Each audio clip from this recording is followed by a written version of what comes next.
Allez, on prend 5 minutes, un petit café et on parle qualité.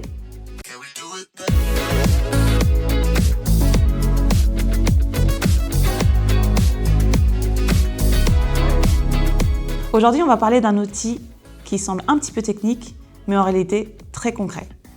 Le DURM, document unique d'évaluation des risques de maltraitance. Concrètement, c'est notre cartographie des risques de maltraitance. Je vais donc vous expliquer ce que c'est, à quoi ça sert, mais surtout pourquoi il nous concerne tous. C'est quoi? Le DURM, c'est un petit peu notre carte au trésor. Sauf qu'aujourd'hui, le trésor, c'est la bientraitance. Ce document recense tous les risques de maltraitance qui pourraient nuire à la qualité d'accompagnement de nos bénéficiaires et il explique surtout comment les éviter. Un risque, un événement, une situation ou un comportement qui peut avoir un impact négatif sur la sécurité, la santé ou le bien-être d'une personne accompagnée. La maltraitance. Tout acte, absence d'acte ou comportement qui porte atteinte au droit, à la dignité ou à l'intégrité physique ou psychologique d'une personne.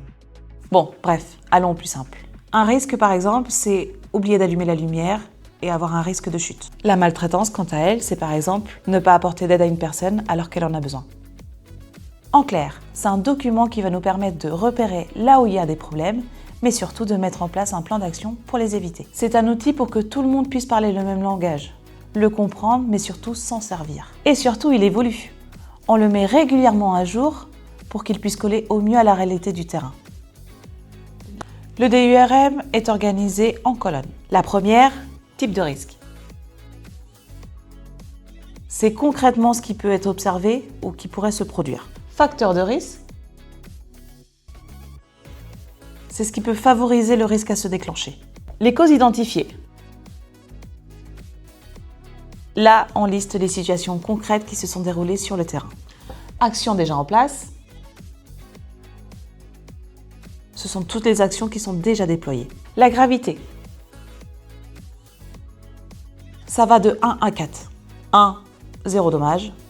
4, des dommages irréversibles. La fréquence. Là encore de 1 à 4. Le 1, ça n'arrive jamais. Le 4, c'est hyper récurrent. La criticité. C'est tout simplement la gravité fois la fréquence. Plus la couleur est foncée, plus il va falloir agir. Le plus important, les actions à mettre en œuvre. C'est toutes les actions qu'on prévoit pour réduire le risque. Et enfin, la maîtrise du risque. Le 1, on gère.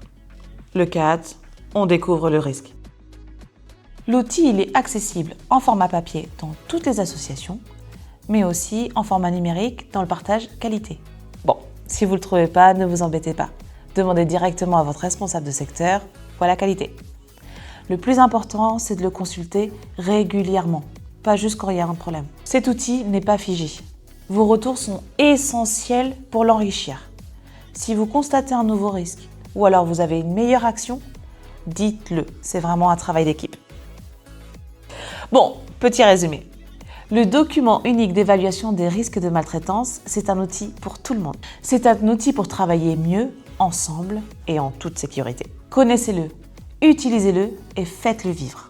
Parce qu'on le sait, la bientraitance, c'est l'affaire de tous. Bon allez, c'est terminé pour aujourd'hui. Je vous dis à très vite pour la prochaine capsule qualité.